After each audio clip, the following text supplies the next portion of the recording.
Hi hello. അപ്പോൾ നമുക്കിന്നേ കുറച്ച് ചെമ്മീൻ കിട്ടിയിട്ടുണ്ട്. ഇപ്പം മീനൊന്നും കിട്ടാനില്ലാത്ത അവസ്ഥയിലായല്ലോ. അപ്പോൾ പിന്നെ ഇതാ ഉള്ളത് കൊണ്ട് ഓണം പോലെ. അപ്പോൾ ഇതാ കിറ്റയിൽ വലിയ ചെമ്മീൻ തിരിഞ്ഞ് മാറ്റി നോക്കി ക്ലീൻ ചെയ്ത് ഞാൻ എന്താ 2 പാത്രത്തിലാക്കി വെച്ചിട്ടുണ്ട്. ഒന്ന് നമുക്ക് ഇപ്പോഴത്തേക്കും, ഒന്ന് നമുക്ക് കുഞ്ഞു പാത്രത്തിൽ മാറ്റി വെച്ച് നമുക്ക് ഫ്രീസറിലോട്ട് വെക്കാനുള്ളതാണ്. അടുത്ത ദിവസം ചെമ്മീൻ ബിരിയാണി ഉണ്ടാക്കി സ്കൂളിൽ കൊടുത്തു വിടാനുള്ളതാണ് പിള്ളേരെ പറ്റിക്കാൻ.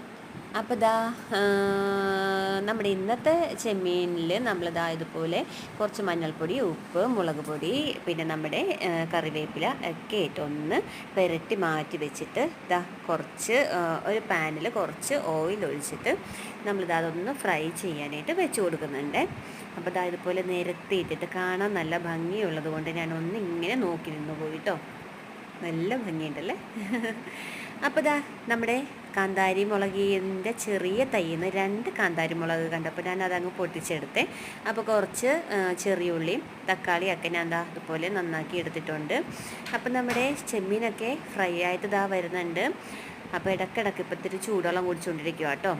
പൊതുവേ വെള്ളം കൂടിയില്ലാത്ത ഞാൻ ഇപ്പോൾ മഴ വന്നപ്പോൾ പിന്നെ ഒട്ടും പറയണ്ടല്ലോ, ഒന്നുകൂടി വെള്ളം കൂടി കുറഞ്ഞു. അപ്പോൾ അതിൻ്റേതായ അടയാളമുണ്ട്. അതുകൊണ്ട് ഇതാ ഇപ്പോൾ ഇടയ്ക്കിടയ്ക്ക് വെള്ളം കുടിച്ചുകൊണ്ടിരിക്കുകയാണ്, അതും ചൂടുവെള്ളം. അപ്പം നമ്മുടെ ചെറിയ ഉള്ളിയൊക്കെ ഞാൻ എന്താ അതുപോലെ ഒന്ന് ചതച്ചെടുത്തു. അതിൻ്റെ ഒപ്പം തന്നെ കാന്താരി മുളക് ഇട്ട് ചതച്ചെടുത്തു കേട്ടോ. തക്കാളി ചെറുതായിട്ട് ഞാൻ എന്താ അരിഞ്ഞെടുത്തു. അപ്പം നമ്മുടെ ചെമ്മീനൊക്കെ ഫ്രൈ ആയി വന്നപ്പോൾ ഞാനത് കോരി മാറ്റിയിട്ടുണ്ട്. വെറുതെ ഒന്ന് കഴിച്ചു നോക്കിത്താൽ നല്ല ടേസ്റ്റ് ഉണ്ടായിരുന്നു കേട്ടോ.